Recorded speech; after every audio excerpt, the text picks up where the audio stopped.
राज्यात 29 महानगरपालिका निवडणुकीच्या वातावरणात आता राजकीय वातावरण तापलंय।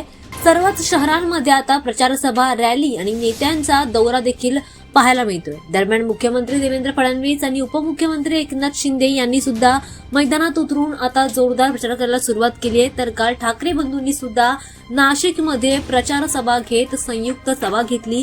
सोबतच एकमेकांवर आता सर्वच राजकीय पक्ष टीका करताना दिसतात, घोषणाबाजी करताना दिसतात आणि प्रचार करताना दिसतात। दरम्यान शिवसेना ठाकरे गट, मनसे, शिंदेची शिवसेना आणि भाजप या चारही पक्षांनी आता शिवाजी पार्क मैदान 11 आणि 12 तारखेला जानेवारीला सांगता सभेसाठी मिळावं यासाठी मुंबई महानगरपालिकेला पत्र दिलं होतं। महानगरपालिकांच्या निवडणुकांच्या प्रचारासाठी त्यांनी ही सभा आयोजित करण्याचं ठरवलंय।